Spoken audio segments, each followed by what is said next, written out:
ये जौहर यूनिवर्सिटी जो बंद पड़ी है आजम खान साहब की तुम्हारे रामपुर में, क्या कसूर है उस बंदे का? मैं उनका दिफा नहीं कर रहा हूँ, एक बात कह रहा हूँ, सिर्फ इतना कि बच्चों की तालीम के लिए इदारा बना दिया, इसके अलावा क्या है बताओ? बाकी वो उनकी पर्सनालिटी क्या है मुझे उसमें दिलचस्पी नहीं है, वो जाने क्या है, लेकिन वो फिलहाल जो बंद किए गए उनका कसूर यही है।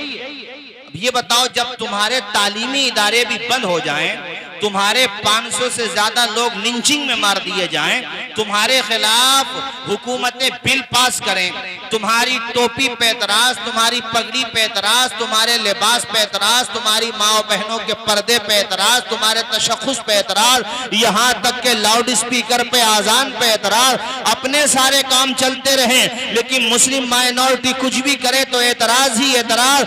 ऐसे वक्त में भी अगर तुम मस्जिदों में नहीं आओगे तो खुदा के बंदो ये बताओ जागोगे कब? क्या अब भी वक्त नहीं आया है कि सब आपस के झगड़े खत्म करके, बिरादरियों के झगड़े, रंगों के झगड़े, आपस के सारे इख्तलाफ, छोटे छोटे झगड़े खत्म करके अकायद की बुनियादों पर मुत्तहिद हो करके इश्क़ रिसालत मआब के नाम पर, तौहीद के नाम पर, आले पाक के नाम पर, असहाबे पाक के नाम पर, अज़वाजे मुतहरात के नाम पर, मसाजिद व मदारिस व मज़ारात के नाम पर, यानी कि मुत्तहिद हो करके 5 वक्त मस्जिदों में आना तो शुरू करो।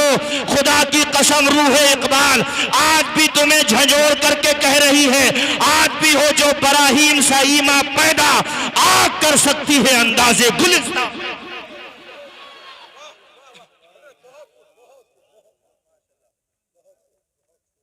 मैं चाहता हूं स्टेज वालों की जगह आप लोग जरा नारा लगाएं, अगर लगाना चाहते हैं तो पब्लिक में से कोई भाई खड़े होकर के नारा लगाए, पब्लिक में से कोई भाई। माशाअल्लाह, तकबीर, नारे तकबीर, नारे रिसालत, नारे रिसालत, जश्ने गौसुल वरा, जश्ने गौसुल वरा, मसलके आला हजरत, मसलके आला हजरत, नारे तकबीर, नारे रिसालत।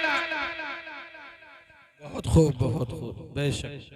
अगर हमारी ज़बान से निकले हुए जुमले आपके नेहा खाने दिल तक पहुंचे हैं और जहनों को झंझोड़ा है तो देर किस बात की, पुख्ता इरादा करो और हाथ उठा के कहो कि अब खाना तो छोड़ सकते हैं, खुदा की बारगाह में सर झुकाना नहीं छोड़ सकते।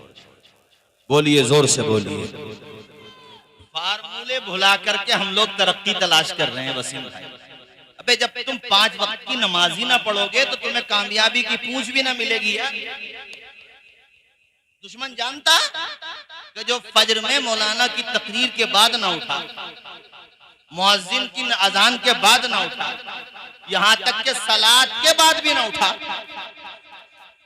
हजरत वो हमारे फसादात के बाद क्या उठेगा?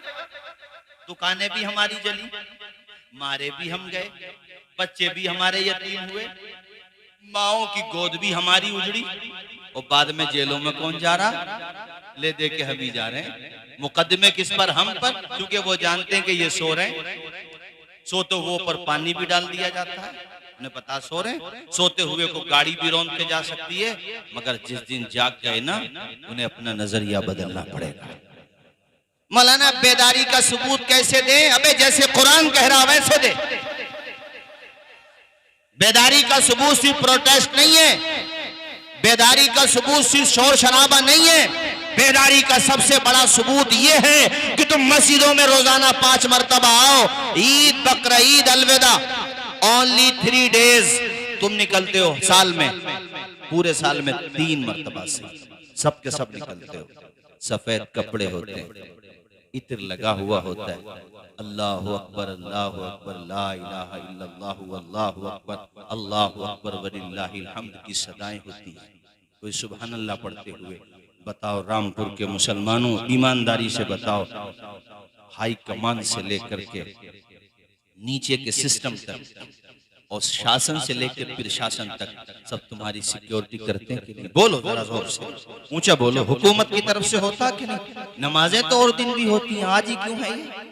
आज ही तुम्हें ट्रीटमेंट क्यों मिल रहा है ये? आज ही तुम्हारे लिए सहूलियत क्यों है ये? कोई रीजन तो होगा, कोई वजह तो होगी।